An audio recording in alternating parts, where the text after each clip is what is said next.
बिस्मिल्लाहिर्रहमानिर्रहीम, अस्सलाम वालेकुम, सुबह बखैर। मैं हूं मोहम्मद उमर असलम और आप देख रहे हैं पाकिस्तान टेलीविज़न न्यूज़ पर प्रोग्राम जायज़ा में आज की अच्छी बात। ज़मीर की अदालत दुनिया की सबसे बड़ी अदालत है। हमें खुद एहतसाबी की आदत अपनानी चाहिए। रात को सोने से पहले पूरे दिन का जायज़ा ज़रूर लेना चाहिए कि कहीं हमसे कोई गुनाह या गलती तो नहीं सरजद हो गई, और अगर ऐसा हो गया तो फिर उस पर फौरी तौर पर उसकी तलाफ़ी भी हमें फौरी तौर पर करनी चाहिए। प्रोग्राम जायज़ा में आज जिन खबरों पर डिस्कशन की जाएगी वो आपसे शेयर कर लेते हैं। निगरान हुकूमत को दरपेश चैलेंजेस पर किन मसाइल का सामना है, इस हवाले से बात करेंगे। स्टूडियो में हमारे साथ मौजूद हैं सीनियर सहाफ़ी तज़ियाकार खालिद क़य्यूम साहब। खालिद क़य्यूम साहब, आपका बहुत बहुत शुक्रिया। सीनियर सहाफ़ी तज़ियाकार उल्फत मुग़ल साहब। उल्फत साहब, आपका भी बहुत बहुत शुक्रिया। सीनियर सहाफ़ी तज़ियाकार अली मुस्लिम साई साहब। अली साई साहब, आपका भी शुक्रिया। निगरान वज़ीर आज़म के हवाले से अगर हम बात करें तो अभी तक उन्होंने मीटिंग्स शुरू कर दी हैं, इनिशिएटिव्स भी ले रहे हैं। अभी हम देख रहे हैं कि वफाकी काबीना के हवाले से जो है वो मशावरत मुकम्मल होगी। इकॉनमी सबसे बड़ा चैलेंज है। देखिए, इसमें कोई शक नहीं कि पाकिस्तान की मीशत जो है वो इस वक्त दबाव का शिकार है, और पाकिस्तान की मीशत को जो है जो वो जिस किस्म के चैलेंजेस का सामना है, उससे उन चैलेंजेस से सिर्फ उसी सूरत में निकला जा सकता है कि जब मुल्क के अंदर फॉरेन डायरेक्ट इन्वेस्टमेंट आएगी जी। और जब गैर मुल्की सरमायाकारी आएगी तो उस सूरत में फिर जो हमारी इकानमी है वो बेहतरी उसमें आ सकती है। हमारे ज़र मुबादला के ज़खायर बढ़ सकते हैं, हमारी बरामदात इसलिए बढ़ सकती हैं कि जब फॉरेन डायरेक्ट इन्वेस्टमेंट पाकिस्तान में आएगी तो उसके साथ टेक्नोलॉजी भी आएगी। सही। और जब टेक्नोलॉजी आएगी तो यकीनन उससे फिर पैदावार में भी इजाफा होगा, और बैनुल अक़वामी सतह पर भी जो पाकिस्तान के एक्सपोर्टर्स हैं, बरामद कुनंदगान हैं, वो कम्पीट कर सकेंगे। खुशकिस्मती से कुछ अर्सा पहले पाकिस्तान की सियासी और अस्करी क़यादत ने जो है फॉरेन डायरेक्ट इन्वेस्टमेंट पाकिस्तान लाने के लिए बैरूनी सरमायाकारी के फ़रोग़ के लिए प्लानिंग जो है वो एक प्लेटफार्म जो है वो स्पेशल इन्वेस्टमेंट फैसिलिटेशन काउंसिल जो है उसका क़याम जो है वो अमल में लाया गया है। और हमारे जो निगरान वज़ीर आज़म पाकिस्तान हैं अनवारुल हक काकड़ साहब, जी जी, उनकी भी जो तरजीह नज़र आ रही है, आज भी अखबारात के अंदर भी उनके बयानात शाया हुए हैं कि उनका भी कहना है कि जो स्पेशल इन्वेस्टमेंट फैसिलिटेशन काउंसिल है, इसके तहत जो है बैरून ममालिक से जो फॉरेन डायरेक्ट इन्वेस्टमेंट है और बैरूनी सरमायाकारी है, उसके फ़रोग़ के लिए इक़दामात किए जाएंगे। बिल्कुल। और खालिद क़य्यूम साहब, ये बड़ा ज़रूरी इसलिए भी है कि अगर निगरान वज़ीर आज़म की अभी तक की हम स्टेटमेंट्स के हवाले से भी देखें, मीटिंग्स के हवाले से भी देखें, तो एक बड़े अच्छी बात है कि उनका कहना है कि पॉलिसियों का तसलसल कायम रहेगा, और ये वही पॉलिसियाँ हैं जिसके ज़रिए कोई मुल्क में जो हमारे जो मुख्तलिफ प्रोग्राम्स हैं वो कंटिन्यू रह सकते हैं। देखिए, एक तो निगरान वज़ीर आज़म पाकिस्तान ने यह वाज़ेह कर दिया है कि हमारी जो इक़्तिसादी पॉलिसियाँ हैं उनमें तसलसल जो है उसको बरकरार रखा जाएगा। और दूसरा, आपने देखा कि कल जो है वज़ीर आज़म पाकिस्तान से सऊदी अरब और UAE के जो सफ़ीर हैं उनकी मुलाकातें हुई हैं। और आप जानते हैं कि पाकिस्तान की जो इकानमी है वो सऊदी अरब और ये पाकिस्तान के मुखलिस दोस्त है, न सिर्फ पाकिस्तान के मुखलिस दोस्त हैं बल्कि पाकिस्तान की इकानमी जो है वो इन दोनों ममालिक के साथ जुड़ी हुई है। ठीक। और अगर आप देखें तो सबसे ज़्यादा पूरी दुनिया से इस वक्त पाकिस्तान की जो तरसीलात ज़र हैं, जो ओवरसीज़ पाकिस्तानी पाकिस्तान भिजवाते हैं, वो पाकिस्तान की बरामदात के बराबर हैं। सही। और इनमें भी सबसे ज़्यादा जो तरसीलात ज़र पाकिस्तान आ रही हैं वो सऊदी अरब और UAE के अंदर जो ओवरसीज पाकिस्तानी हैं वो भिजवाते हैं। और पूरी दुनिया में अगर 90 लाख ओवरसीज पाकिस्तानी हैं तो उनमें सबसे ज़्यादा जो ओवरसीज पाकिस्तानी हैं वो सऊदी अरब और UAE में जो हैं वो काम कर रहे हैं। और हर मुश्किल वक्त में जब भी पाकिस्तान को मुश्किल सूरत हाल का सामना करना पड़ा, माजी में भी हमने देखा और इस फाइनेंशियल क्राइसिस में भी हम देख रहे हैं कि UAE और सऊदी अरब की तरफ से हमेशा पाकिस्तान की मदद की गई, पाकिस्तान के साथ तावन किया गया। और इस वक्त भी पाकिस्तान को डिफ़ॉल्ट आज से बचाने में जो है वो सबसे ज्यादा किरदार चीन के बाद सऊदी अरब और यूएई की हुकूमतों ने अदा किया। मुखलिस दोस्ती का हमेशा सबूत दिया। देखिए दूसरा ये जो स्पेशल इन्वेस्टमेंट फैसिलिटेशन काउंसिल कायम की गई है, इसको बाकायदा कानूनी जो हैसियत है वो भी दे दी गई है, इस पर कानून साजी भी जो है कर दी गई है। और दूसरा देखिए उमर साहब के इससे जो है पाकिस्तान के अंदर ये जो 4 सेक्टर्स हैं जिनका चुनाव किया गया है, एग्रीकल्चर, माइन, मिनरल, सरमायाकारी का, जिनमें एग्रीकल्चर, आईटी, मादनियात सही और लाइफ स्टॉक, ये जो 4 शोबाजात हैं, इनके अंदर बरूनी सरमायाकारी जो है वो बाहर से लाई जाएगी और 20 से 25 अरब डॉलर की जो गैर मुल्की सरमायाकारी है वो इन शोबाजात के अंदर जो है वो पाकिस्तान के जो दोस्त ममालिक हैं उनकी तरफ से कमिटमेंट हो चुकी है जी। और इसमें सबसे बड़ा जो फोकस नजर आता है वो एग्रीकल्चर पर आता है। ठीक। और एग्रीकल्चर के अंदर 40 से 50 अरब डॉलर की जो सरमायाकारी है वो पाकिस्तान के अंदर होने जा रही है और उससे 40 लाख अफराद को जो है वो पाकिस्तान में रोजगार के मौके पैदा होंगे और इससे जो है मजमूई तौर पर इन 4 शोबाजात के अंदर आने वाले 5 सालों के अंदर 100 अरब डॉलर तक जो है वो गैर मुल्की सरमायाकारी जो है उसका अंदाजा लगाया गया है। और हमारे इसके साथ जो ज़र मुबादला के ज़खायर हैं अब वो 70 अरब डॉलर तक पहुंचेंगे और 2035 तक पाकिस्तान की जो इकोनॉमी है उसका साइज 1000 अरब डॉलर तक जो है वो पहुंच जाएगा और 1 करोड़ अफराद को जो है वो रोजगार। बिल्कुल ठीक कह रहे हैं। और उल्फत मुगल साहब, अगर हम बात करें तो हालात मुश्किल ज़रूर हैं, लेकिन हम पाकिस्तानी वो कौम है जिनके पास वसाइल मौजूद हैं। बस ज़रूरत इस चीज़ की कि पॉलिसीज़ ऐसी हों जिन पर इम्प्लीमेंटेशन हो जाए, लोगों को रोज़गार के मौके मिले। जब खुशहाली आती है तो फिर मसाइल खुद ब खुद रिजॉल्व होना शुरू हो जाते हैं। एग्रीकल्चर के हवाले से, क्योंकि आपका अपना भी थोड़ा सा बैकग्राउंड है एग्रीकल्चर के हवाले से, तो ये एक अच्छी पॉलिसी हुकूमत ने बनाया। निगरान हुकूमत के हवाले से भी अगर बात करें तो उसको लेकर चल रहे हैं कि जो एक पॉलिसी है इस हवाले से कि 4 जो मेन सेक्टर्स हैं, एग्रीकल्चर, इंफॉर्मेशन टेक्नोलॉजी, मिनरल और लाइफ स्टॉक, इन पर काम करने की ज़रूरत है। देखिए, बहुत शुक्रिया उमर साहब। पाकिस्तान एक ज़राई मुल्क है और हमारे पास बहुत ज़्यादा स्कूप है, हम बहुत ज़्यादा इसमें काम कर सकते हैं। और हमेशा जो भी दुनिया में देख लें, जो भी मुल्क आगे बढ़ा है, पॉलिसियों का तसलसल, ये बहुत अच्छी बात है कि हमारे निगरान वज़ीर आज़म साहब ने, अनवारुल्लाह काकड़ साहब ने ये कहा है कि जो पिछली गवर्नमेंट थी उसके तसलसल, उसकी पॉलिसियों को बरकरार रखा जाएगा। ये एक रास्ता है जिससे हम आगे जा सकते हैं। सही। ग्रीन इनिशिएटिव जो मंसूबा है बहुत बड़ा मंसूबा है। एक ऐसी लैंड जो बिल्कुल फ्री पड़ी थी, हमारे पास उस पर कोई काश नहीं हो रही थी, बंजर जमीन पड़ी थी, उसको हमने आबाद करके वहां पे अब जो बेहतरीन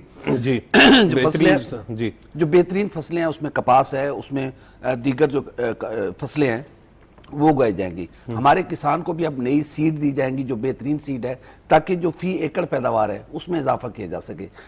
तो यकीनन पॉलिसियों का तसलसल है। और फिर काकड़ साहब का अपना ताल्लुक जो है वो बलूचिस्तान से है, मादनियात से माला माल सूबा है, बहुत ज्यादा कुदरती वसाइल है वहां पर और वो इन चीजों को जानते भी हैं। तो मेरे ख्याल में जिस तरीके से वो अपनी काबीना भी बना रहे हैं, जो माहिर लोग हैं, जो अपने अपने शोबे में एक्सपर्ट लोग हैं, उनका वो इंतखाब कर रहे हैं। तो मुश्किलात यकीनन आती रहती हैं, मुश्किलों से निकल कर ही आगे बढ़ना यही बेहतरीन और जिंदा कौमों का वतीरा होता है। बिल्कुल। दूसरे जो हमारा IMF के साथ मुआहदा हुआ था, अभी 1 अरब डॉलर जो है वो उस मुआहदे के तहत निगरान गवर्नमेंट को मिलना है। तो इंशाल्लाह ताला मेरे ख्याल में आने वाले दिन बेहतर होंगे। थोड़ा सा दबाव है, हमारी रुपए पर दबाव है, लेकिन आहिस्ता आहिस्ता ये दबाव बढ़ेगा। LCs खुल रही हैं, थोड़ा सा एक मसनूई भी बनाया जाता है, लेकिन चीजें आहिस्ता आहिस्ता बेहतरी की जानब जा रही हैं। जो चीज़ें बेहतरी की जानब जा रही हैं। और उल्फत साहब, हम एग्रीकल्चर सेक्टर की जब हम बात करते हैं तो यहाँ पर हम देखते हैं कि हमारे पास जिस तरह बंजर ज़मीन भी काफ़ी पड़ी हुई है, उसको हम सिर्फ टेक्नोलॉजी का इस्तेमाल कर लें तो किसी न किसी तरीके से हम उस ज़मीन को इस्तेमाल कर सकते हैं। असल में सर ये है कि हमने अपने किसान को वो जदीद टेक्नोलॉजी देनी है, हमने वो चीज़ें सारी देनी है अपने किसान को कि वो दुनिया का मुकाबला कर सके। जो फी एकड़ पैदावार है उसके लिए अगर हमारे किसान के पास वो चीज़ें नहीं होंगी तो वो आगे नहीं बढ़ सकेगा। ज़राअत एक वो बेहतरीन शोबा है जो हमारी इकॉनमी को स्ट्रेंथन कर सकता है, जो हम दुनिया में आने वाले जो फूड सिक्योरिटीज़ के इश्यूज हैं उससे हम दुनिया में ज़र मुबादला कमा सकते हैं। तो मेरे ख्याल में हमारे किसान में वो कैपेबिलिटी भी है, वो मेहनत करना भी जानता है। उसके पास कुछ नहीं, उसने बैल पे हल चला के अगर खुराक तैयार की है तो वो बहुत कुछ कर सकता है। सही। तो मेरे ख्याल में हुकूमत ने इस बात का इनिशिएटिव भी लिया है, और जो ग्रीन इनिशिएटिव प्रोजेक्ट है, मैं खानेवाल गया था जो पीरो वाला फॉर्म है, वहां पर यही जो इंतजामिया थी उन्होंने यही कहा कि हम जो सीड खुद इस्तेमाल करेंगे हम अपने किसान को भी देंगे। हम अपने किसान को सस्ते दामों मशीनरी अगर वो रेंट पे लेना चाहता है फैसिलिटेट करेंगे, फैसिलिटेट सहूलत देंगे। सर एक पूरी चेन बनेगी, छोटे किसान को जब सहूलत मिलेगी तो इंशाल्लाह ताला मुश्किलात जरूर है, मैं ना उम्मीद नहीं हूं, मैं बहुत पुर उम्मीद हूं इंशाल्लाह ताला ये मुल्क आगे बढ़ेगा और इंशाल्लाह एक ग्रीन इनकलाब आएगा, हमारे यहाँ इनकलाब आएगा इंशाल्लाह ताला, मुल्क आगे बढ़ेगा। अली मुस्लिम साइद साहब क्या कहेंगे? ज़राअत का शोबा एक ऐसा शोबा है जिसमें काम करने की जरूरत भी है और हुकूमत कर भी रही है। बहुत शुक्रिया उमर भाई। देहाती जितनी भी आबादी है वो ज़्यादातर खेती बाड़ी के पेशे से मुंसलिक है, और जिस तरह मुगल साहब बता रहे थे कि पीरावाला में जिस तरह वो ग्रीन इनिशिएटिव के तहत वहाँ के लोगों से मेरी बात हुई तो वो कह रहे थे कि अगर ये इस तरह वो तमाम की तमाम जो लैंड पिछले कई अरसा दराज से बंजर पड़ी है, अगर ये आबाद हो जाए तो लोगों को रोज़गार भी मिलेगा, वो जो आपकी फूड सिक्योरिटी के मसाइल हैं वो भी ख़त्म होंगे, क्योंकि हज़ारों लाखों एकड़ जो ज़मीन है वो उसी तरह बंजर पड़ी है जिसको आबाद करने की ज़रूरत है। तो ये उन इलाकों के लोग ज़्यादा बेहतर तरीके से इसको यूटिलाइज़ कर सकते हैं अगर गवर्नमेंट उनको सपोर्ट करे। तो ये अस्करी क़यादत का और सियासी क़यादत का बड़ा अच्छा डिसीजन था कि इस जो गैर आबाद लैंड है उसको आबाद किया जाए और वहाँ पे फसलें उगाई जाएँ और आपकी जो चीज़ें हैं वो बेहतर होंगी, लोगों को रोज़गार मैसर होगा। सबसे अहम बात जो है वो टनल फार्मिंग पे लोग जो हैं वो पिछले कई सालों से मुंतकिल हो रहे हैं, तो अगर उसको बैरून मुल्क भी भिजवाया जाए उस तरह सब्जियों को, फलों को, ये जो दीगर फसलें हैं तो वो बहुत ज़्यादा आपको ज़र मुबादला दे सकती हैं।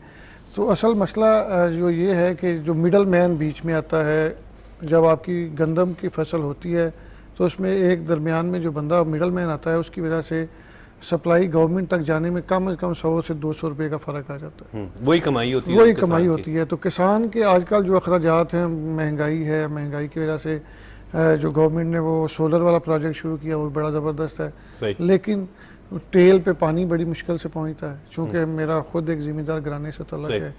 फिर बहुत ज़्यादा जो किसान हैं आपके 90% वो जो आड़ती जिसको हम मिडल मैन कहते हैं उससे पैसे लेते हैं। आड़ती की अपनी एक हुकूमत है, वो अपनी तौर तरीके से पैसे देता है, उसके बाद किसान अपने कारोबार के तरीका होता है ना। सही से बिल्कुल, लेकिन उसमें ये होता है कि जो आपके दूर दराज के इलाके हैं वहाँ पे जो आड़ती है उसने किसान को बिल्कुल अपना महकूम बनाया हुआ है। यानी अगर डीजल का रेट 10 रुपये है तो वो 12 रुपये के हिसाब से उसको खुद डीजल लेके सप्लाई करेगा।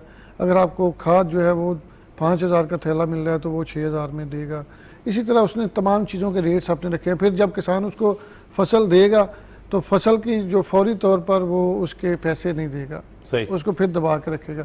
वो किसी तरह कोशिश करता है कि ज़्यादा से ज़्यादा लोग जो हैं वो उसके पास रहें, वो चाहे किसी भी रंग में रहे, चाहे उससे पैसे ले के देते हैं या उसके पास फसल पड़ी है और उनके पैसे दबा के रखे। तो इन चीज़ों को भी देखना होगा, जो पॉलिसीज़ हैं उस पर भी फोकस करना होगा, और निगरान हुकूमत को बहुत सारे मसाइल का चले है सामना। आपका अपना ज़मींदार ख़ानदान है, एक फैमिली बैकग्राउंड भी है आपका, आप इन चीज़ों को अच्छी तरीके से समझते हैं। आप क्या समझते हैं स्टेप्स होने चाहिए, क्योंकि हुकूमत का इस वक्त मेन फोकस है? उमर भाई, ये वज़ीर आला पंजाब मोहसिन रज़ा नकवी साहब ने जब तो पिछले हफ्ते मेरा ख्याल है ये उज़्बेकिस्तान का दौरा किया था, तो वहाँ से आके वो कह रहे थे कि यही बीज जो हमसे उन्होंने लिए थे कई गुना ज़्यादा उससे बेहतर फसल हासिल कर रहे हैं। सही। उसकी वजह यह है कि जदीद मशीनरी है उनके पास, जदीद वसाइल हैं। हम वो ही पुरानी जो चीज़ें हैं हमारे पास उन्हीं को ले कर चल रहे हैं।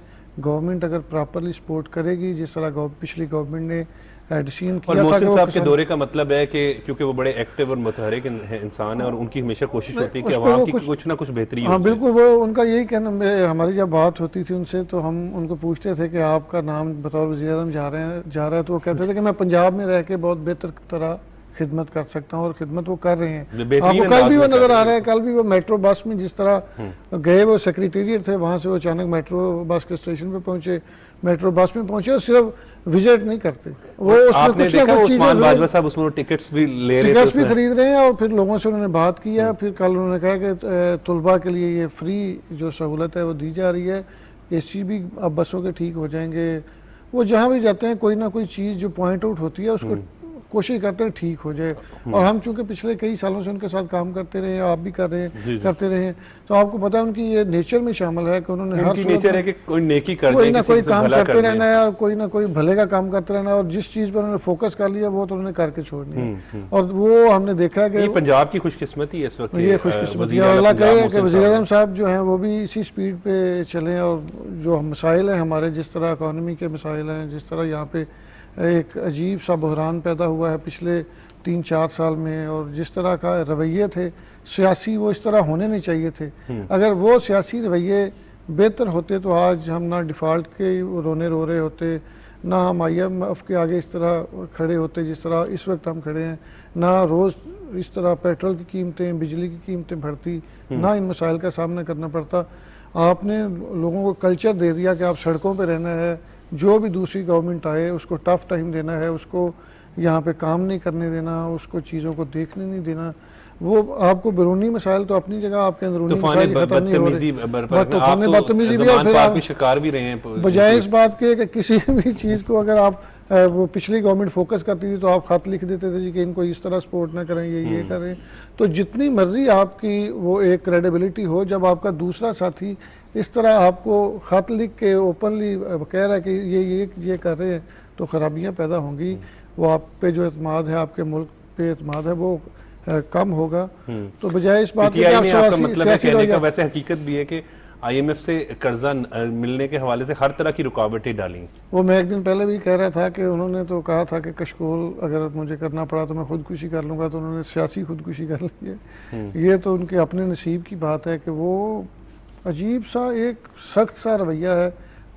दोनों बड़े सीनियर मेरे हैं और बड़े काबिल एहतराम है, ये कवर भी करते रहे। मैंने किसी सियासी बंदे का ऐसा रवैया नहीं देखा। मैं चूँकि जो मैं बीट्स कवर करता रहा हूँ, वहाँ पे जितने लोग आते रहे हैं इनके, वो बिल्कुल एक डिक्टेटर की तरह आके ब्यूरोक्रेसी को डिक्टेट करते थे और कोशिश करते थे कि जो डिपार्टमेंट्स हैं वो बिल्कुल उनकी मर्जी पे चले। सही। एक तो होता है मतलब वही होता है जिसमें लचक होती है। बस सियासतदान वो देखें, पीपल्स पार्टी और मुस्लिम लीग नून ने एक दौर गुजारा 90s का, सही। लेकिन उसके बाद मोहतरमा बेनज़ीर भुट्टो और मियां मोहम्मद नवाज शरीफ साहब वो बैठे, उन्होंने सूरत हाल को मिसाक जमहूरियत किया, उससे मुल्क आगे बढ़ा। सही। तो आप मेरे ख्याल में अब 76 ईयर हमारी एज हो चुकी है, हमें बड़ा होना चाहिए, हमारे लीडर्स को मैच्योरिटी आनी चाहिए, है ना? मैच्योरिटी आनी चाहिए सर। अब हमें वो लड़ाई झगड़ा, हमें एक दूसरे को एक्सेप्ट करना चाहिए। अब हमें पाकिस्तान के लिए सबसे पहले सोचना चाहिए। यही तो मुसीबत है कि हमारे लोग जो हुकूमत में जाते हैं या जो इक़्तिदार का जिसको एक दफा वो लत पड़ जाती है तो फिर अपनी जात को सोचता है, पाकिस्तान को नहीं सोचता। लेकिन अब हमें सोचना पड़ेगा सबसे पहले पाकिस्तान के लिए, क्योंकि ये मुल्क है तो सियासत है। उल्फत भाई नशे की बात कर रहे हैं, और नशा किसी भी किस्म का हो तो बुरा है, बहुत बुरा होता है। लेकिन जब वो किसी को लत लग जाती है, खालिद साहब के पास में आना चाह रहा था, लेकिन जेल कवर करते हैं साई साहब, तो इनके पास जेल की बड़े, हाँ मैं उसी पर बिल्कुल ठीक है। लेकिन नशे की जो आदत है ना वो अच्छी नहीं है। वो चाहे आपको इक़्तिदार के नशे की लग जाए, किसी कोकीन के नशे की लग जाए, किसी भी किस्म का कोई नशा है, जब आपकी कोई आदत बन जाती है, जब आप अपने आप को कंट्रोल नहीं रख सकते तो बड़ा मुश्किल होता है छोड़ना। एक घर में साई साहब एक मिसाल देते थे और खालिद साहब कि अगर एक घर में कोई एक नशेई आ जाए ना तो वो घर बेच देता है। तो अगर किसी मुल्क में आ जाए तो वो मुल्क सारा खराब हो जाता है। बहरहाल इस वक्त अगर बात करें निगरान वज़ीर आज़म की काविशों के हवाले से अगर हम बात करें तो वो बड़े पुरुमीद भी नज़र आ रहे हैं और आवाम को भी उनसे एक बड़ी तवक्कुआत हैं। ऑब्वियसली मईशत चैलेंज है, इलेक्शन भी करवाना है। बलूचिस्तान के हवाले से ख़ुसूसन अगर बात की जाए तो कल वहाँ अहम रहनुमाओं से भी उन्होंने जो है वो मुलाकात की है। और हम बात करते हैं चाहे सिंध की तरक्की हो, खैबर पख्तूनख्वा की हो, पंजाब की हो, बलूचिस्तान की तरक्की ख़ुसूसन बहुत अहम है। देखिए, बलूचिस्तान की तरक्की और खुशहाली जो है वो मैं समझता हूँ कि सबसे ज़्यादा इस वक्त मुल्क में जो है वो अहम है। और इसी हवाले से ये बलूचिस्तान से जनाब अनवारुल हक काकड़ साहब को निगरान वज़ीर आज़म बनाने का जो फैसला किया गया है, इसको हर सतह पर खुशाइन करार दिया गया है। तमाम सियासी लीडरशिप जो है, तमाम जमातों की लीडरशिप ने इस फैसले का खैर मकदम किया है। और इससे हम देख रहे हैं कि जब से वो वज़ीर आज़म बने हैं, निगरान वज़ीर आज़म बने हैं काकड़ साहब, तो उस वक्त से पूरे मुल्क के साथ उनका एक फोकस जो है वो बलूचिस्तान पर भी नजर आ रहा है। जी। और कराची से चमन और रोड भी- उनकी जो पहली ब्रीफिंग हुई है, मीटिंग हुई है, उसमें जो है वो NHA की तरफ से उनको ब्रीफिंग दी गई है, जिस पर वजीर आजम पाकिस्तान ने अनवारुल हक काकड़ साहब ने NHA के जो हकाम थे उन पर वाजे किया है कि बलूचिस्तान के अंदर जो रोड इंफ्रास्ट्रक्चर है उसको जो है वो बढ़ाने की ज़रूरत है। वहाँ पर कनेक्टिविटी की ज़्यादा ज़रूरत है। और सीपैक भी तो देखें ना, सीपैक बड़ा इम्पोर्टेंट है। सीपैक भी मैं अब समझता हूँ कि अब बलूचिस्तान के अंदर और ग्वादर के अंदर जो सीपैक के मनसूबा जात हैं उन पर भी जो है मज़ीद वहाँ पर जो है वो तेज़ी आएगी, मज़ीद बेहतरी आएगी।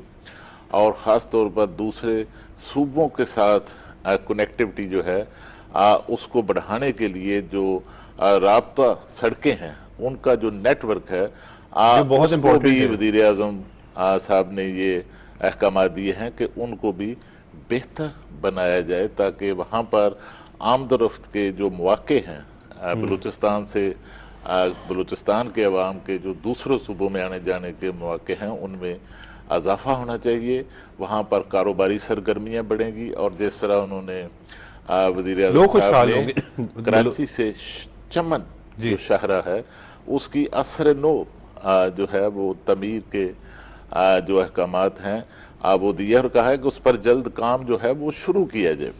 और इसी तरह जो पिछला जो सैलाब था जिससे बड़े पैमाने पर पाकिस्तान में तबाहकारियां हुई, बलूचिस्तान के अंदर, सिंध के अंदर, साउथ पंजाब के अंदर, KP के अंदर, और उससे आप जानते हैं कि सबसे ज़्यादा जो बलूचिस्तान के अंदर जो रोड नेटवर्क था, जो इंफ्रास्ट्रक्चर था, वो मुतासर हुआ। सही। और उसको भी जो है वो निगरान वज़ीर आज़म अनवारुल हक काकड़ साहब ने अहकाम दिए हैं कि सैलाब में जो सड़कों पर जो पुल मुतासर हुए थे उन पर वो काम जो है उसको भी और वो बेहतर अंदाज में समझते भी हैं वहाँ के मसाइल को भी, और वहाँ के हवाले से जो इश्यूज हैं, अगर कोई लोग चाहते हैं कोई तरक्याती काम वहाँ पर चाहते हैं, सड़कें बनवाना चाहते हैं, पुल बनवाना चाहते हैं, तालीमी दरसगाहें बनवाना चाहते हैं, तो एक अच्छा इनिशिएटिव है कि और वो इस पर काम भी कर रहे हैं। देखिए कि वज़ीर आज़म पाकिस्तान अनवारुल हक काकड़ साहब ने ये जो अच्छा एक फ़ैसला किया है कि एक तरफ तो जो पाकिस्तान की जो इक़्तिसादी पॉलिसियाँ हैं, मुआशी पॉलिसियाँ हैं, उनमें तसलसल बरकरार रखा जाएगा, और इसके साथ दीगर जो हुकूमती मनसूबा जात थे पिछली हुकूमत के, उन मनसूबा जात को भी जो है वो उसी तरह जारी रखा जाएगा।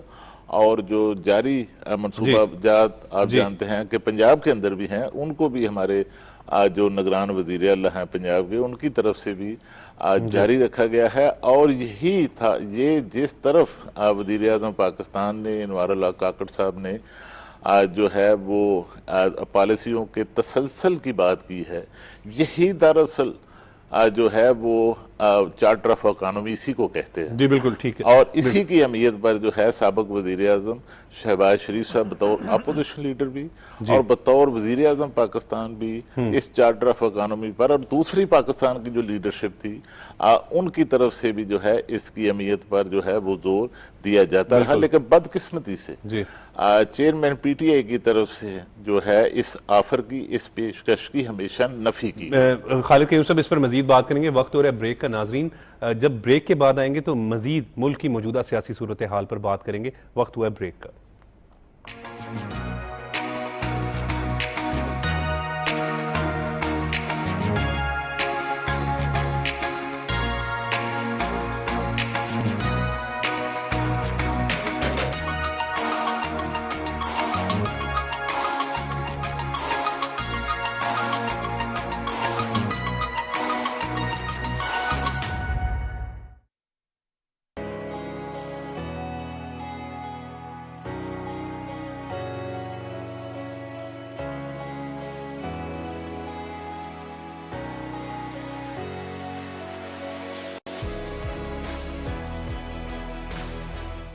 You can turn up these lights to kind of show a sudden change of lighting. PTV academy पे हम आपको यही सिखाएंगे कि ड्रामे का मेकअप कैसा होता है, फिल्म का मेकअप कैसा होता है और कमर्शियल्स में जो मेकअप होता है वो कैसा होता है।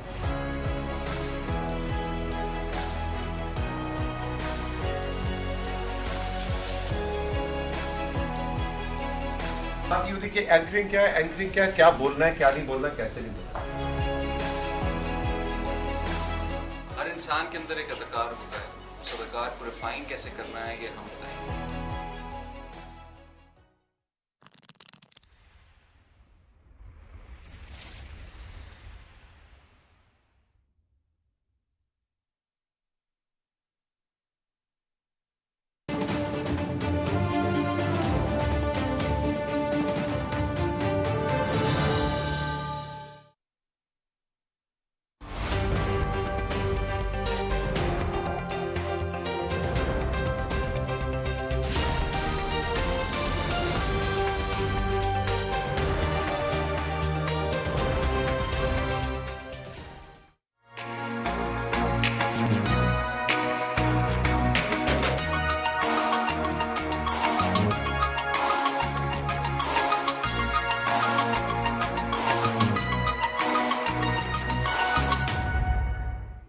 Welcome back after the break. मुल्क की मौजूदा सियासी सूरत हाल पर गुफ्तगू हो रही है। उल्फत मुगल साहब, बलोचिस्तान के हवाले से हम बात करते हैं तो मादनियात से माला माल सूबा है और अब निगरान वज़ीर आज़म अनवारुल हक काकड़ साहब का ताल्लुक भी वहीं से है।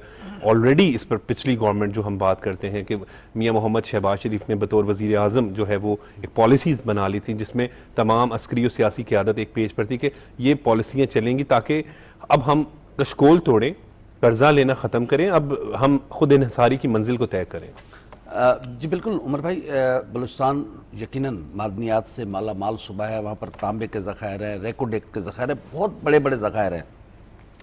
वहाँ पर हम काम नहीं कर सके। अब एक तो खुशकिस्मती है बलूचिस्तान के लोगों की भी और पाकिस्तान की भी। एक तो ये कि हमने अपने बलोच भाइयों को ये बावर कराया कि आप हमारे लिए इतने अहम हैं कि हमारे भाई हैं, हमारे भाई हैं, हमारा एक अहम तरीन हिस्सा है। तो मेरे ख्याल में वहाँ पर जो बलोच भाइयों में एहसास महरूमी था वो दूर होगा। काकड़ साहब वहाँ पे खुद उस मट्टी के बेटे हैं, वो बेहतर जानते हैं वहाँ पर कौन कौन से मसाइल हैं, कैसे उनको हल करना है। फिर आपका जो सी पैक का मनसूबा जो एक हमारे लिए बहुत बड़ा एक ब्लेसिंग साबित हो सकता है और हो रहा है इंशाअल्लाह ताला, उस पर काम हो रहा है। गवादर सी पोर्ट है, उस पर उससे बेहतर ये जानते हैं कैसे मामलात को हल करना है, कैसे आगे बढ़ना है। तो एनर्जेटिक हैं, पढ़े लिखे हैं, मुहिब्बे वतन हैं और चीज़ों को समझते हैं। फिर उनकी पहला बयान भी उनका यही आया कि जो शहबाज शरीफ साहब जो गवर्नमेंट छोड़ के जा रहे हैं, जो मुझे वो पॉलिसियां दे के जा रहे हैं, मैं उन पॉलिसियों का तसलसल रखूंगा। क्योंकि पॉलिसीज तो मुल्क के लिए ना उल्फत साहब। जी बिल्कुल, मैंने वही पहले भी कहा कि सर ये पाकिस्तान के लिए पॉलिसी होती है, इन पॉलिसियों को तसलसल रखा जाएगा तो इंशाअल्लाह ताला एक चीज आप इसको लेके चलते हैं, थोड़ा 4 कदम चल के फिर आपने अपना रास्ता तब्दील कर लिया तो मंजिल पे नहीं पहुंच सकते। सही। मंजिल पर पहुंचने के लिए जरूरी है कि जिस रास्ते का इंतखाब करें वहां पे आपको मुश्किलात भी आएंगी, उन मुश्किलात को आपने अबूर करके अपनी मंजिल तक पहुंचना है। तो मेरे ख्याल में ये बेहतर और एक अच्छी बात यह है कि वज़ीर आज़म काकड़ साहब ने ये कहा है कि वो साबका गवर्नमेंट की पॉलिसियाँ जो हैं उनको आगे लेकर चलेंगे। तो बलूचिस्तान के बहुत ज़्यादा रिचेस्ट सूबा है, रिचेस्ट लैंड है, बहुत बड़ा सूबा है वहाँ पर और उस लैंड को हम यूटिलाइज कर सकते हैं। बिल्कुल कर सकते हैं। जैसे कि आपको याद होगा कि साबिक सदर आसिफ जरदारी साहब ने जब यहाँ पर कुछ जो हमारे सनतकार हैं गौहर एजाज साहब और दीगर से मुलाकात की थी तो उन्होंने कहा था कि लैंड है जो मैं आपको देना चाहता हूँ जो सिंध और बलूचिस्तान के बेल्ट पर वाक़ है। वो रिचेस्ट लैंड है, वहाँ पर कपास आप उगा सकते हैं, बहुत बड़ी बड़ी फसलें वहाँ पर उगा सकते हैं। जैसे मैंने पहले कहा कि हमारे पास बहुत ज़मीन है जो कि बिल्कुल बंजर पड़ी हुई है, हमने उनकी निशानदेही करनी है। मैं एक दरख्वास्त करूँगा निगरान गवर्नमेंट से कि डिस्ट्रिक्ट लेवल पर जो डिस्ट्रिक्ट इंतजामिया उनसे आप पूरा डाटा लें कि कितनी ज़मीन इस वक्त यूटिलाइज हो रही है एग्रीकल्चर में, कितनी ऐसी जमीन है जो बिल्कुल बेकार बंजर पड़ी हुई है, उसको आप छोटे किसानों को दें, वो उसको आबाद करें, वो सर हम अल्हम्दुलिल्लाह मेहनती कौम है, बहुत मेहनती आप लोग हैं। देहातों में जाए, मेरा चूंकि एक देही बैकग्राउंड है, खवातीन मर्दों के शाना बशाना काम करती हैं खेतों में, और अगर जो माल मवेशी पाल रहा है मर्द तो औरत जो है वो खेत में काम कर रही है। तो हम ऐसे ये ही नहीं सही है। सर लोग हम फैमिलीज अल्हम्दुलिल्लाह मिलके चलती हमने हैं साथ। बहुत ज्यादा सर, हमें इतनी जोश है, इतना जज्बा है, और हम मेहनती कौम है, हम बेकार बड़े लोग नहीं पुरअमन हैं। और हम किसान तो ये चाहता है कि उसको जमीन मिले, चाहे वो बंजरी मिले, वो आपको 2-3 साल खुद आबाद कर लेगा, उसमें इतनी है। और हम बड़े पुरअमन मोहब्बत करने वाले भाईचारे वाले लोग हैं। और बिल्कुल। जिस तरह पॉलिसीज के तसलसल की बात कर रहे थे मुगल साहब, अगर किसी भी मंसूबे को ऑन नहीं करेंगे, ये चूंकि इस मुल्क के लिए हैं, इस पब्लिक के लिए हैं, इस आवाम के लिए हैं, अगर कोई भी गवर्नमेंट कोई अच्छा मंसूबा शुरू कर रही है तो अगले आने वाली हुकूमत को उसको कंटिन्यू करना चाहिए, ना कि अपनी तख्तियों के चक्कर में वो लोगों को आप मुश्किल में डालते हैं, मसाइल का सामना करना पड़ता है। जिस तरह पंजाब में हमने देखा, लाहौर में देखा कि निगरान गवर्नमेंट ने आते ही जितने भी आपके तरक्याती काम चल रहे उनकी थे, स्पीड बढ़ उनकी स्पीड सर बढ़ाई आज गई। से हम एक ऐड कर ले, सॉरी आपकी बात कर, आज से हम एक ऐड कर रहे हैं कि जो मेरे वालिदैन मुझे पाकिस्तान दे के गए थे, मुझे अपने बच्चों को उससे बेहतर पाकिस्तान देगा। बिल्कुल सही। इंशाल्लाह ताला हमारा ये बिल्कुल बेहतर bright करे ना future है करे, सर। इसी तरह का ही दे दें तो बड़ा जबरदस्त चलता वो रहेगा। असल में जिन्होंने नया पाकिस्तान बनाना था उस पे और नए अली पाकिस्तान साहब की बात ये है कि ये उल्फत भाई भी कवर करते हैं, चोईसा भी कवर करते हैं। मैंने देखा है कि एक ही दीवार पे मैंने 4 दफा वो सिर्फ तख्ती चेंज होती थी।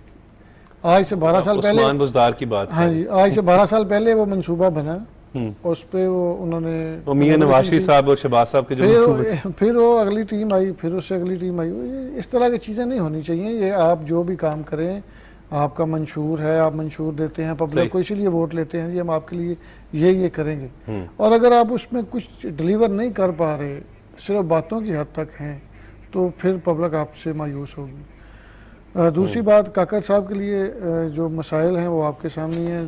पंजाब से एक बड़ी पार्टी, जो सियासी पार्टी की लीडरशिप है, सिंध से बड़ी सियासी पार्टी की लीडरशिप है, KPK से PTI की वो ऑन करती है, लेकिन बलूचिस्तान में बदकिस्मती से इस तरह की कोई बड़ी क़यादत नहीं जिस तरह दीगर जो 3 सियासी जमातों की क़यादत इन मुख्तलिफ सूबों में है।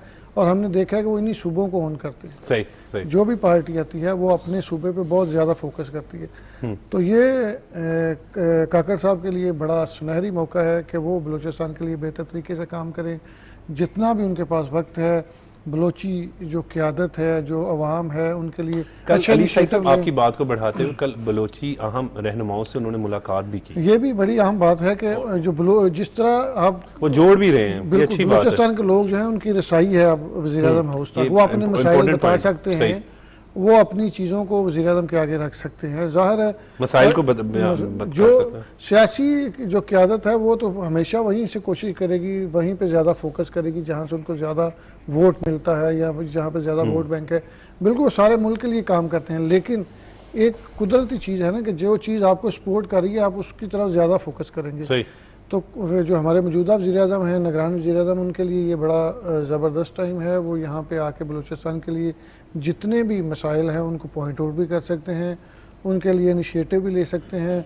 बेशक वो उस तरह काम नहीं कर सकते जिस तरह सियासी एक गवर्नमेंट आती है या इलेक्टेड नहीं, गवर्नमेंट लेकिन उनके आती पास है। इस वक्त तो देखिए वो कंसेंसस के साथ है। अगर आप ये बिल्कुल, देखें, यही तो मैं कह रहा हूँ। ये उनकी खुशकिस्मती है, और ये पाकिस्तान की खुशकिस्मती है कि पाकिस्तान की किसी भी सियासी जमात ने उन पर नहीं, उनको बिल्कुल। डिसोन नहीं किया, बल्कि बल्कि सबने मशाल, चाहे पाकिस्तान मुस्लिम लीग नून, पाकिस्तान पीपल्स पार्टी, तमाम सियासी जमातें जो अपोजिशन में भी बैठी हैं, जो गवर्नमेंट में भी बैठी जिस तरह निगरान वज़ीर-ए-आज़म पंजाब पे वो एक बार बार कहा जाता सर था उनका कि ऐसा तो वो तो PTI का एक मसला अलमिया ये है कि वो उनका सिर्फ एक इल्जाम तराशी की सियासत को पर ही वो यकीन बिल्कुल आपने वो तो जैसे वो अमेरिका से शुरू हुए और ऐसे जो रेस कोर्स तक आए कि फलाने फिर निगरान वज़ीर आला पे भी ये उन्होंने हरफ उठाना शुरू किया कि इन्होंने तो बड़ी ज़्यादती की है।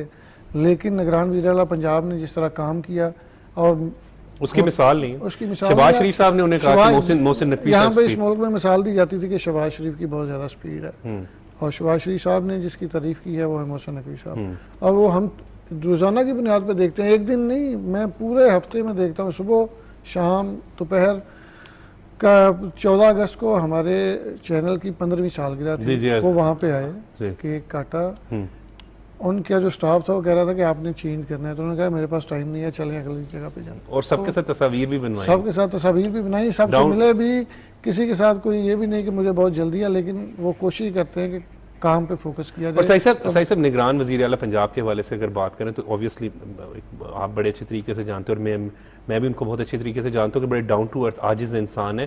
थानों में भी जा रहे हैं और वहाँ पे जाके उस कल्चर की तब्दीली के लिए वो जो है वो नज़र आ रहे हैं कि वो चेंज वज़ीर आला पंजाब से हमारी बात हुई तकरीबन कोई इससे 20-25 दिन पहले, तो 2-3-4 लोग थे। हमने कहा जी आप हॉस्पिटल विज़िट कर रहे हैं, आप दफातर को विज़िट कर रहे हैं, आप थानों को भी विज़िट कर रहे हैं, वहाँ पे बहुत ज़्यादा शहरी आपके मशवरे पे नहीं मशवरे पे नहीं, हमने तो चीज़ें पॉइंट आउट की थी। ठीक, तो हमने कहा वो सुनते भी तो सबकी है ना, सब मतलब ये उनका बैकग्राउंड जर्नलिस्टिक है और एक जर्नलिस्ट होने के नाते उनको एक एक लूप होल्स का पता है। ये उमर भाई आपको पता है कि वो क्राइम पे बड़ा फोकस करते हैं, वो हमेशा वो क्राइम खालिद रिपोर्टर। साहब को भी पता। तो वो जब वो गए वहाँ पे तो वो बगैर किसी पुलिस, वैसे तो पुलिस के मैंने नहीं, वो देखा प्रोटोकॉल लोग- तो लेते नहीं पुलिस के अफसरान साथ होते हैं, किसी जगह विजिट कर रहे होते हैं।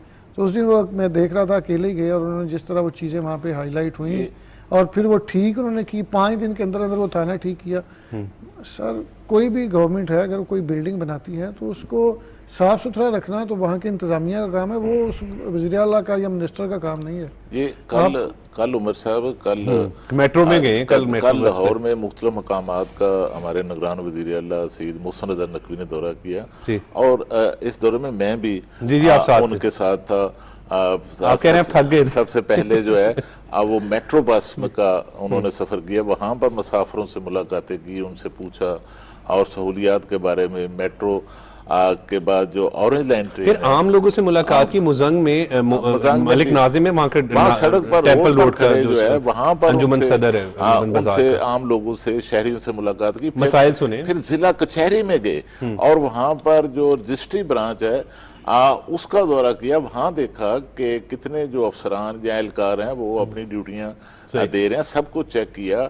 और इसके साथ जो पंजाब पब्लिक लाइब्रेरी है जी, वहाँ पर गए और वहाँ पर एक स्टेट ऑफ द आर्ट, जिस तरह आप कह रहे हैं कि 5 रोज में जो मजांग थाना है उसको जो है वो उसकी जो है वो रेनोवेशन की गई, उस वहाँ सहूलियात दी गई। इसी तरह जो पंजाब पब्लिक लाइब्रेरी है वहाँ पर एक रीडिंग हॉल जो है स्टूडेंट्स के लिए, बच्चों के लिए, वो भी जो है वो 5 दिन के अंदर जो है उसको हंगामी तौर पर जो है सर बड़े माशाल्लाह एनर्जेटिक हैं और वज़ीर आला के हुक्म पर उसको मुकम्मल किया। और इसके साथ जो है दीगर जो अस्पतालों के अंदर उनके दौरे हैं, उनके नतायज निकलना शुरू हो गए हैं और वहाँ पर हर डॉक्टर को, स्टाफ को, सबको जो है वो अपनी ड्यूटियां जो है और खालिद कयूम सर जिस तरह वो अवामी, जहाँ एसी नहीं थे वहाँ एसी लगना अवामी शुरू हो फलाह बहबूद के मंसूबे पर पहरा दे रहे हैं, उसकी भी मिसाल नहीं मिलती। और मैं समझता हूँ कि ये पंजाब के अंदर, पंजाब की तारीख के अंदर सबसे मुतहरक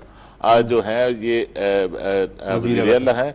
और इसका इतराफ जो है जो सबसे ज्यादा माजी में मुतहरक वज़ीर आला तस्वर किए जाते थे, वज़ीर आज़म तस्वर किए जाते शहबाज शरीफ साहब, आज जिनकी चाइना के अंदर शहबाज स्पीड जो है मोहसिन नकवी स्पीड का खिताब उन्होंने अब जो है वो मोहसिन नकवी स्पीड का जो है वो इतराफ किया है कि ये स्पीड जो है उनसे भी आगे जो है अब वो बढ़ चुकी है। वो दिन रात, यानी दिन के वक्त, रात के वक्त किसी अस्पताल में आपको नजर आएंगे, किसी थाने में आपको नजर आएंगे और आपको ऐसे मकामात पर नजर आएंगे जहां पर शहरियों को मसाइल दरपेश घुल मिल जाते हैं लोगों में। और ये कल भी देखिए कि सिर्फ उन्होंने दौरा ऐसे ही नहीं किया, उनके साथ जो सेक्रेटरी ट्रांसपोर्ट नए आए हैं अब वो उनके साथ थे और साथ साथ उनको वो जो मसाइल थे अवाम की भी बात सुनते हैं, जो ऑरेंज लाइन ट्रेन स्टेशन पर जो मसाइल थे, मुसाफिरों को जो मसाइल थे वो सेक्रेटरी ट्रांसपोर्ट को पॉइंट आउट करते रहे और साथ ये उनको बताते रहे कि इन तमाम मसाइल का इस तरह जो है लोगों को फायदा भी होता है। जैसे उन्होंने मेट्रो के लिए जो स्टूडेंट्स हैं उनको उनके लिए फ्री सफर की सहूलत का ऐलान किया है। तो उन्होंने साथ ये भी कहा कि ऑरेंज के लिए भी जल्द जो स्टूडेंट्स हैं उनके लिए मुफ्त जो सफरी सहूलत है। तो यकीनन सर एक एक्टिव पॉलिटिक्स ऐसे ही होती है। निगरान वज़ीर आला या निगरान हुकूमतों का कंसेप्ट अब चेंज होना चाहिए, काम करने का दौर है। निगरान वज़ीर आला ने एक और बड़ा जो काम किया है, जो हमारे वज़ीर आज़म, निगरान वज़ीर आज़म पाकिस्तान कर रहे हैं कि पॉलिसियों का जो तसलसल है उसको बरकरार। इसी तरह पंजाब के अंदर जो साबिक़ हुकूमत के भी जो मनसूबाजात थे, जो जारी मनसूबाजात थे, उनको तेजी से सीखना चाहिए। सियासी बंदे को ऐसा होना चाहिए, कह रहे हैं बिल्कुल सियासी बंदे को ऐसा होना चाहिए, सियासी लीडरशिप को ऐसा होना चाहिए कि आप लोगों के लिए आसानियों का बायस बने, कोई प्रोटोकॉल नहीं, कोई सरकार पे बोझ नहीं, अपनी गाड़ी पे वो जाते हैं, अपने अपना वो पेट्रोल चीज़ों खर्च के- करते हैं। अपना पेट्रोल खर्च करते हैं, दफ्तर में अपने घर से खाना आता है, जितने मेहमान आते जी। हैं उनके लिए अपने घर से खाना आता है। तो ये एक मिसाल है। ये और कल हमें भी अपनी जेब से जो सहाफियों का वो ग्रुप था, टिकट साहब से वो अपनी भी जेब से खाना आपने देखा खिलाया। उनके पीए वो टिकट खरीद रहे थे, वो मैंने तो टिकट के बगैर उस्मान नहीं बाजवा बैठे। साहब हमारे और वो साहब कोई मतलब- चीजें प्लान बहुत थोड़ी होती हैं जो जी। सरकारी तौर पे होंगी, वैसे जो अवामी काम है वो गुजर रहे होते हैं तो वो कहते हैं यहाँ बिल्कुल, पे- ये एक यहाँ पे चले अच्छी जाएं। बात है कि और अचानक दौरे भी करते हैं। नाज़रीन, वक्त हो रहा है ब्रेक का। ब्रेक के बाद आएंगे तो मुल्क की मौजूदा सियासी सूरत हाल पर मजीद बात करेंगे।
Welcome back after the break. Ulfat Mughal साहब, निगरान वज़ीर आज़म अनवारुल हक काकड़ साहब इस वक्त मीटिंग्स भी कर रहे हैं, मुख्तलिफ ब्रीफिंग्स भी ली हैं। आज जो है वो निगरान काबीना भी जो है वो अनाउंस एक्सपेक्टेड है कि मुमकिन तौर पर अनाउंस कर दी जाएगी।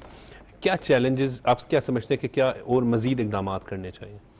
देखिए, एक तो मेरे ख्याल में आज या कल जो निगरान काबीना है वो मुकम्मल हो जाएगी, जी।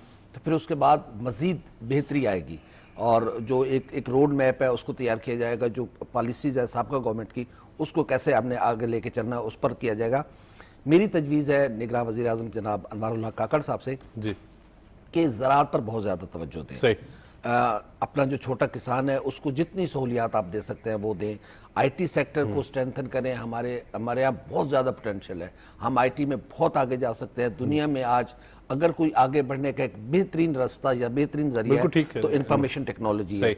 इसके अलावा बलूचिस्तान सूबा मादनियात से माला माल है, वहाँ पर ज़्यादा तेज़ी के साथ काम किया जाए ताकि हम जो फॉरेन इन्वेस्टमेंट है उसको अपने मुल्क में ला सके। जब फॉरेन इन्वेस्टमेंट आएगी, जो सफ़र हमने महीने में तय करना है वो हम हफ्ते में तय करेंगे। सही। तो यकीनन इसके लिए मिलकर काम करना होगा और बहसीत पाकिस्तानी मुझे भी आज से ये अहद करना है कि मुझे अपने मुल्क के लिए बेहतर से बेहतर काम करना है। जितना कुछ मैं कर सकता हूँ, ये जो मेरी कैपेसिटी है, मैं अपनी सतह पे आज अपने मुल्क के लिए एक एक बेहतर और काम भी करना अहम शुरू चैलेंज करूं। ये भी है कि इलेक्शन भी करवाने हैं। ये भी तो एक अहम निगरान हुकूमत को, निगरान वज़ीर आज़म नवारुल हक काकड़ साहब को जो होगा, लेकिन अभी ऑब्वियसली इनिशियल डेज हैं, अभी तो एक हुकूमत काबीना बनानी है, फिर चैलेंजेस जो हैं पॉलिसीज़ को किस तरीके से कंटिन्यू। लेकिन ये उनका जो आईनी रोल है वो यही है कि उन्होंने डे बाई Election डे करवाने। उमूर निपटाने हैं और मुल्क में इंतखाबात करवाने हैं, साफ शफाफ इंतखाबात करवाने हैं। तो अभी मेरे लिए हौसला अफजा बात यह है कि तमाम सियासी जमातें उन पर एतमाद कर रही हैं कि सही। वो साफ शफाफ इंतखाबात कराएंगे, वो गैर जानिबदार शख्सियत है और यकीनन मुझे उम्मीद भी है कि वो अपने इस रोल को प्ले करेंगे। और अभी चूंकि अभी थोड़ा सा टाइम है, जो सेंसस के बाद या जो सेंसस के रिजल्ट आए हैं उसके बाद तो अभी हल्का बंदियां होनी है। सही। इलेक्शन कमीशन अभी अपना उस पर वर्क कर रहा सही। है। जब इलेक्शन कमीशन मुल्क में इंतखाबात का अनाउंस करेगा, अभी पहले उसने हल्का बंदियां कंप्लीट करनी है। सही। इम्कान है कि फरवरी 24 में इंतखाबात का वो साल होगा, तो उम्मीद है कि इलेक्शन हो जाएगा। 23 जो है वो नहीं लग रहा। हाँ, 23 तो ये अभी सब मरदम कह चुके हैं शुमारी इस पे मतलब शुमारी क्योंकि जब आप वो अनाउंस कर दें तो फिर उसके बाद जरूरी है कि हल्का बंदी होनी चाहिए। निगरान सेटअप के पास इसका मतलब 5-6 माह कम अज कम है। हाँ, तकरीबन 5-6 माह से जायद का वक्त है उनके पास और ये टाइम हमें जाया नहीं करना चाहिए। इसे सिर्फ ये नहीं कि वो बस इसलिए कि ये तो अभी बातें हैं, ये तो अभी के इलेक्शन कब होंगे। ये असल में ये है कि सही साहब, जब CCI की तरफ से मरदमशुमारी के नताइज की मंजूरी दी जाती है, तो उसके बाद फिर इलेक्शन कमीशन ऑफ पाकिस्तान को आईनी तौर पर 120 दिन दिए जाते हैं, जिसमें जो डिलिमिटेशन है, हल्का बंदियां हैं, उसका अमल जो है वो 4 माह के अंदर जो है वो मुकम्मल किया जाना जरूरी है। और दूसरा जो कि असेंबली जो है वो अपनी म्याद खत्म होने से 2 रोज पहले खत्म की गई है, इसलिए जो इलेक्शन है वो 3 माह से पहले 3 माह के बरवक्त इलेक्शन है वो होते हैं। तो इस तरह जो है वो 6-7 माह का जो है वो लेकिन फिर भी बरवक्त इलेक्शन हो, यही सबकी बरवक्त इलेक्शन। निगरान गवर्नमेंट जो है वो उस तरह वो पॉलिसीज को नहीं इम्प्लीमेंट कर सकेगी या नई जो पॉलिसीज हैं उनको नहीं लेके आ सकेगी, चूंकि इनका काम है इलेक्शन कराना। इलेक्शन पे फोकस करेंगे, जो भी इलेक्टेड गवर्नमेंट आएगी उसको। सही सर, एक अच्छी बात यह है कि अनवारुल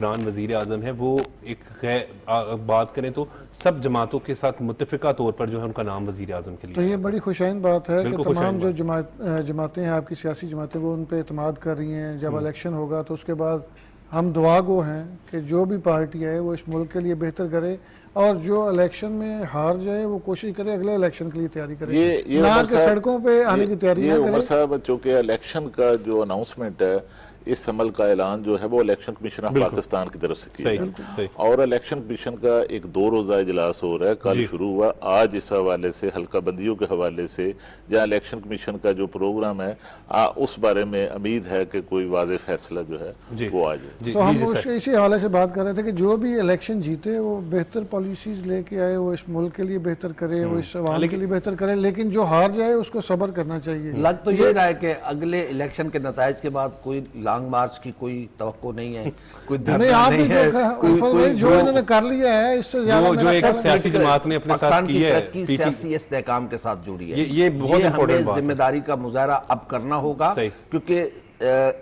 अदम सियासी इस्तेहकाम की वजह से हमारी जो इन्वेस्टमेंट बाहर से आनी थी वो रुकी है। हमें अब मुल्क में सियासी इस्तेहकाम लेके आना है, अपने मुखालिफ के वजूद को तस्लीम करना है। जो पाकिस्तान के अवाम जिसको वोट दें उसको आप इक़्तिदार में, बिल्कुल ठीक है। और बिल्कुल आप ठीक कह रहे सही सर।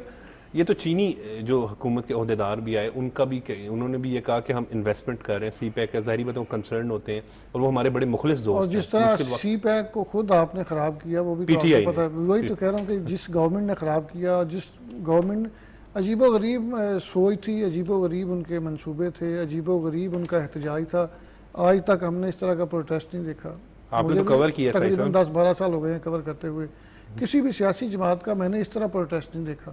मैंने खुद वहाँ पे पत्थर खाए हैं, मैंने खुद उनकी तरफ से जिस तरह रोड को बंद किया जाता है, सहाफ़ियों के साथ बदतमीजी की जाती है। ज़मान पार्क में मैं कवर कर रहा था तो मैं गली में बिल्कुल महसूर हो गया। मेरे साथ एक बहुत बड़े रैंक के अफसर भी थे, उनको तो उनके लोग ले गए, लेकिन मुझे वो जो वहाँ पे घर के मैं दरवाजे के आगे खड़ा था तो पीछे से आवाज़ आई, जो घर का कोई फर्द था, तो उसने कहा आप कौन है? मैंने कहा मैं तो PTI से। उसने दरवाज़ा खोला, मुझे अंदर लिया।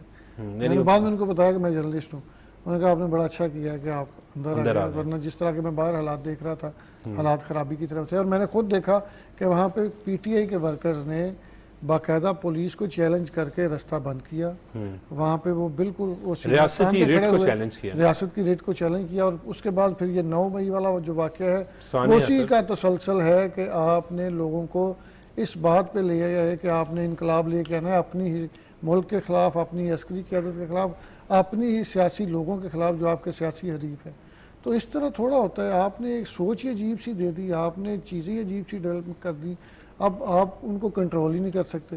अब आप किसी भी उनके वर्कर के साथ बात कर लें तो ऐसे लगता है कि हम जहन्नम में रह रहे हैं। बात है कि कुछ PTI ने और कुछ किया हो ना हो, लेकिन हर वो जो आप बात करते हैं वो आप खुद करें तो बेहतर है। नहीं, वो तो पहले भी प्रोग्राम में बताते रहे कि मेरा वो कज़न है, तो उनका बेटा है, वो बड़ा सियासी वर्कर है, वो MPA की टिकट के लिए भी दौड़ता रहा। तो वो एक दिन बैठे थे, वो कहते हैं भाई और कुछ दिया या नहीं दिया, PTI ने हर घर में एक बदतमीज जरूर दिया। तो वो अजीब सी सोच है, अजीब सा कल्चर है। बिल्कुल ठीक कह रहे हैं, बहुत बहुत इस तरह होते नहीं। जी, बहुत बहुत शुक्रिया खालिद क़य्यूम साहब आपका, आपने अपना कीमती वक्त दिया। बहुत बहुत शुक्रिया उल्फत मुगल साहब, आपने अपना कीमती वक्त दिया। और बहुत बहुत शुक्रिया अली मुस्लिम शाही साहब, आपने अपना कीमती वक्त दिया। नाज़रीन, आज के प्रोग्राम में मुल्क की मौजूदा सियासी सूरत हाल पर गुफ्तगू की गई। निगरान वज़ीर आज़म अनवारुल हक काकड़ साहब की जानिब से जो मुलाकातों का सिलसिला जारी है, मुख्तलिफ वजारतों के हवाले से ब्रीफिंग ली है, उस पर भी जो है वो गुफ्तगू की गई। ये भी गुफ्तगू की गई कि पुरुमीद है कि इंशाअल्लाह ताला पाकिस्तान की बेहतरी के लिए जो है वो आइंदा का वक्त होगा और पाकिस्तान जो है वो अब तरक्की करेगा। नाज़रीन, हमें हमेशा पाकिस्तान को बेहतर से बेहतर बनाने की सोच अपने साथ रखनी चाहिए। मुझे इजाज़त दें, देखते रहें पाकिस्तान टेलीविजन न्यूज़।